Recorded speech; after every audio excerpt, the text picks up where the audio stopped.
Anytime an all-star gets traded in the NBA, it's going to cause some discussion among the fans and media about who quote-unquote won the trade. And most of the time, every part and piece involved in a deal between two franchises has been a long thought out process and discussion between those GMs and organizations as a whole. And to be honest, whether trading away a star, a role player, or a pick, each transaction has a set goal for each franchise. Typically, it's to add pieces for a championship caliber team, but occasionally teams are trading away assets that are going to prevent them from having a lottery pick in the coming draft. But not often do we see an organization trade away their 25-year-old franchise cornerstone just a year after making the NBA Finals. However, that's exactly what the Mavericks did in one of the craziest NBA trades in history when they shipped out Luka Doncic. And it got me thinking, of all the biggest trades in NBA history, which have actually worked in the favor of the player, the organization, and which were big in the moment but meaningless in just a few years. Obviously, for players like De'Aaron Fox, Zach LaVine, Luka Doncic, and Anthony Davis, it's far too early to tell if the trade will make sense for the franchises,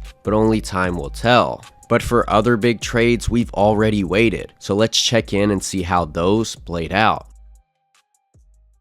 In 1992, after 8 seasons with the 76ers, Philadelphia decided to trade away their 6-time All-Star Charles Barkley. Through those first 8 seasons with Philly, Barkley had been named to the All-NBA First Team 5 times, and had finished as high as second in the MVP votings. However, the 76ers had only made the Eastern Finals just once, which came in Barkley's rookie season, where he only started 2 of their 13 playoff games. Then, for those next 7 seasons, Barkley failed to make it back to the conference finals as the #1 option. And that's when the decision was made to ship Barkley to the Suns for Jeff Hornacek, Tim Perry, and Andrew Lang. And the very next year after the trade, Barkley went on to win the league MVP award for the first time in his career. He also led the Suns to the NBA Finals in that year, where he averaged 27 points in their finals loss to the Bulls in 6 games. He then stayed in Phoenix for 4 seasons while being named an All-Star in each season with the team. But for the 76ers, after trading their superstar away, they went on to miss the playoffs for the next 6 seasons until 1999, when they made their next appearance. Now, when it comes to a trade, maybe winning a championship is your metric on who quote-unquote wins. But in this case, I'd say that fans in Phoenix were better off than the fans in Philadelphia. Then, in the offseason of 2004, the Lakers were on the market to send Shaquille O'Neal to another franchise after his 8 seasons with the organization. And during his time in LA, Shaq was able to win the franchise 3 championships that him and Kobe were able to win consecutively from 2000 to 2002. And in those championships, Shaq walked away with 3 finals MVPs, and in the first finals appearance of his career, he averaged 38 points per game. He was an 8-time All-Star with the Lakers, had won a league MVP, and a 6-time All-NBA first team. But that was all before he turned 32, and they traded him for Lamar Odom, Caron Butler, and Brian Grant to the Miami Heat. O'Neal went on to play 3 seasons with the Heat, where he was selected as an All-Star and made the All-NBA first team in each of those seasons. And in his first season in Miami, O'Neal finished second in MVP voting behind Steve Nash by a very narrow margin. Among that, Miami went on to win the championship in O'Neal's second season in 2006, where Shaq played a supporting role to the eventual finals MVP Dwayne Wade. And on the Lakers, Shaq averaged 27, 12, and 3, whereas when he got to Miami, his numbers dropped significantly to 29 and 2.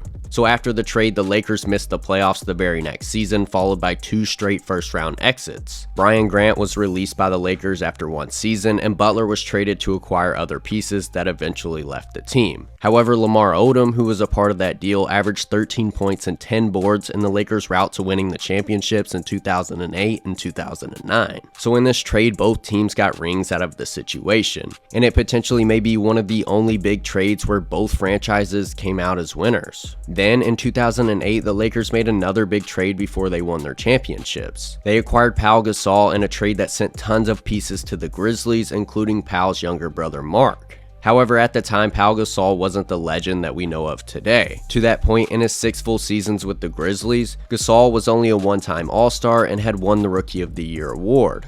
Still, this trade sent shockwaves throughout the league at the time. A trade that the Lakers gave away a 2008 and 2010 first-round pick that eventually became Darrell Arthur and Grievous Vasquez along with Marc Gasol.